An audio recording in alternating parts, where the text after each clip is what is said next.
because I'd be playing at my friend's house, so we would just take turns doing the survival mode. Yeah, I played Arkham Asylum. I had it for a little while, and then I don't know what happened to it, but I really enjoyed the game, and I think that's the only one I've played.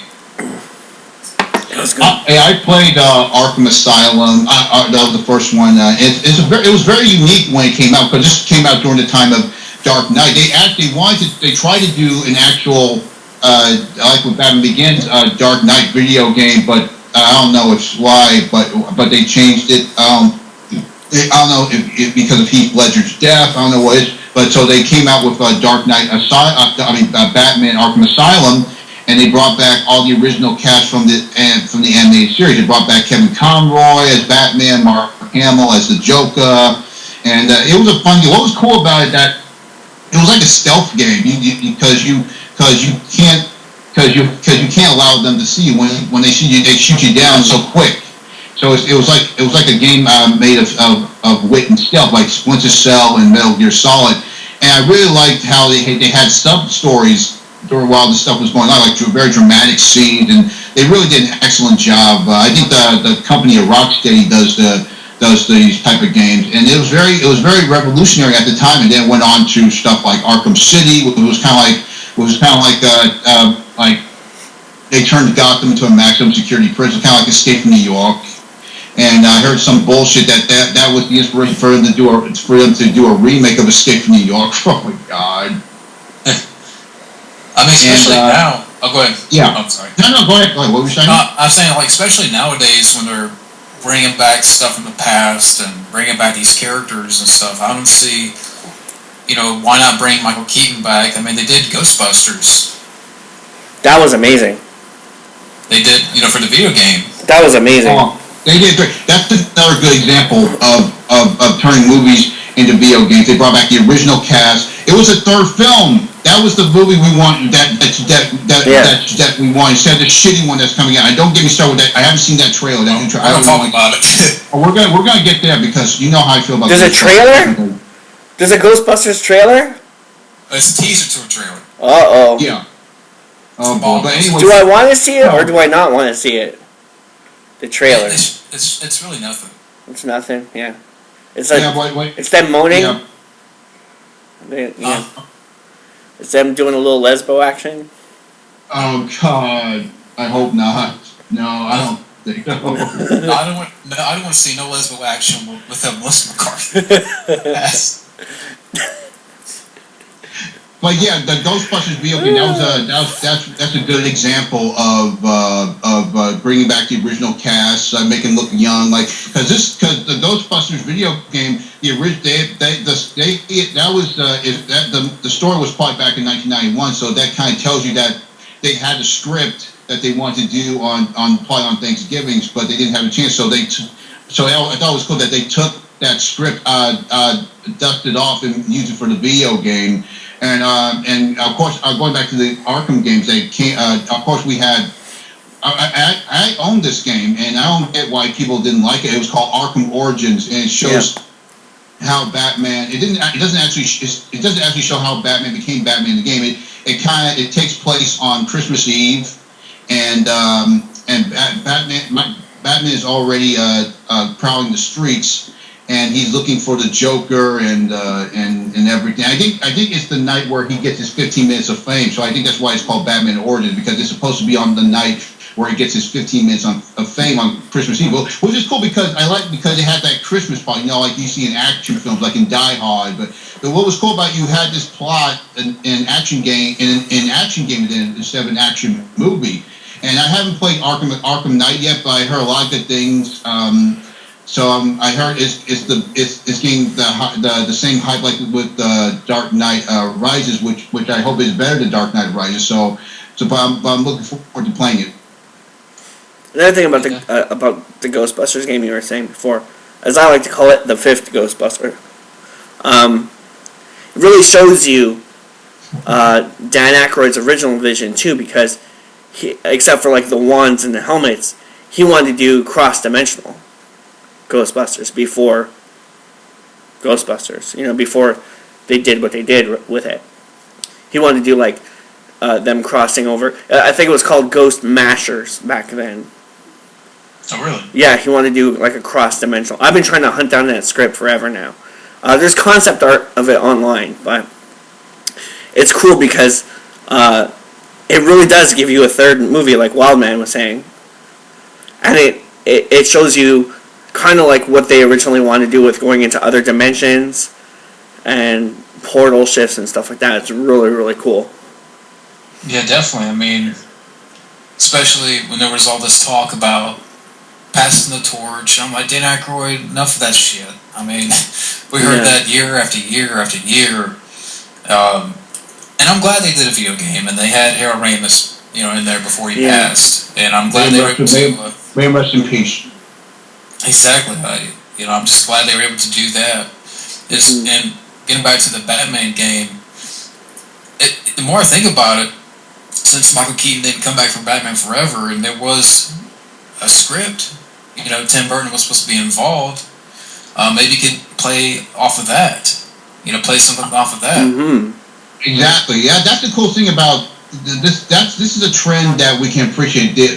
Turning old classic movies into games. Of course, with the Warriors, you explore more of what that world was about that you didn't understand. That's the cool thing about video games. You have the opportunity to expand into that universe. What was it about? Stuff that the movie didn't explain more. Like with the Warriors, of course, with Scarface, when I know Al Pacino didn't do the voice, but he gave his likeness, and the reason why he didn't do the voice because his voice got older, so he couldn't do the voice. So he actually handpicked the actual actor, and he did a good job with it.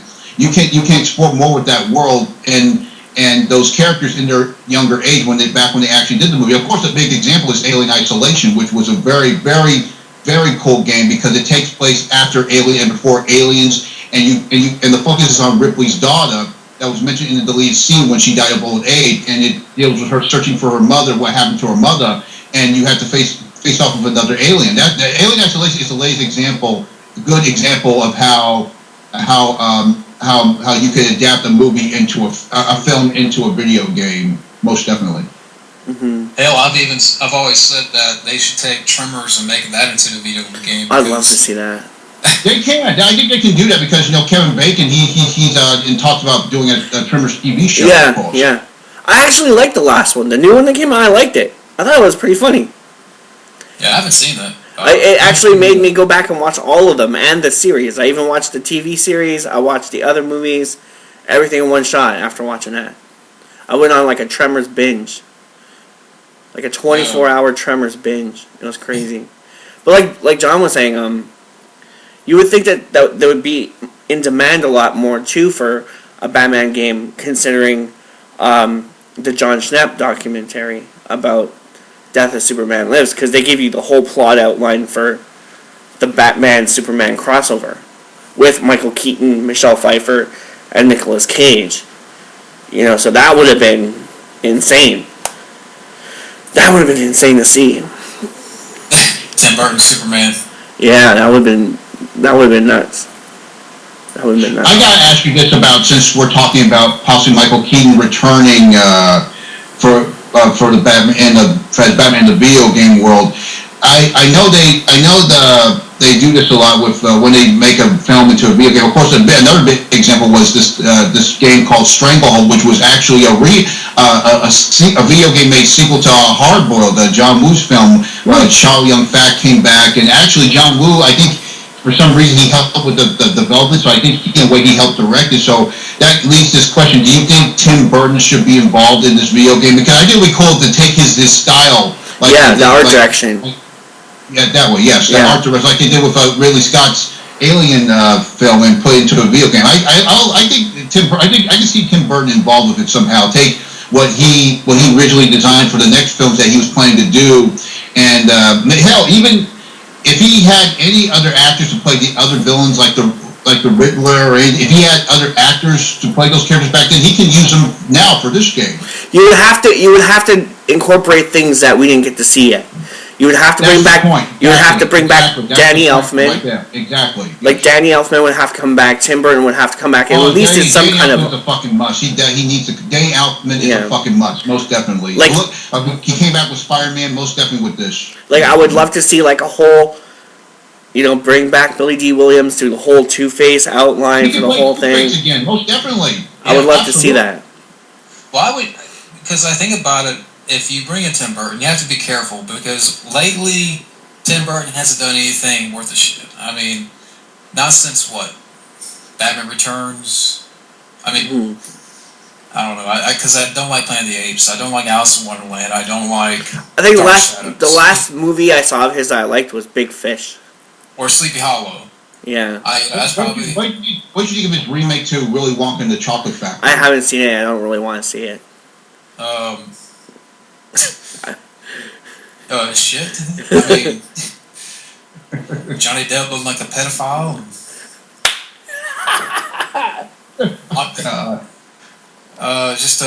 It's an abomination. It's like that's what happened to his character after Elm Street. Yeah. He turned into Willy Wonka in the dream world. Yep. You know what? If I can see Johnny Depp playing the Riddler in the game if Tim Burton wants to use him for it. Because I remember there was a picture of him. They wanted Johnny Depp as the Riddler. I can see him as the Riddler. I think he can make a perfect Riddler in the game. If I would have like Tim Burton as like a consultant or something like that. I mean, have some hands-on, and bring his art direction and his look for Gotham. Bring back Danny Elfman. I would be more cautious in regards to Tim Burton. He directed the first Batman film. I give him the credit for that, and he made Batman and Batman Returns, which are great films. So I would keep John Peters out of it. Yeah. Of course, and of course, you can bring back Michelle Pfeiffer because at the end of Batman Returns, they wanted to continue that story of of him trying to find what happened to her. Of course, you see her at the end of Batman Returns where she looks up at the bat signal. They can continue on with that story. Bring Michelle Pfeiffer back. She had a big like character plot in the death of Superman. She had like a big. She was in there. And they had like about that. Yeah, Michael Keaton. It was supposed to they had like Michael Keaton's Batman came back and Michelle Pfeiffer was in there. They talked about a whole bunch. Like if you guys can find that, man, definitely watch it. They got some really great ideas in there.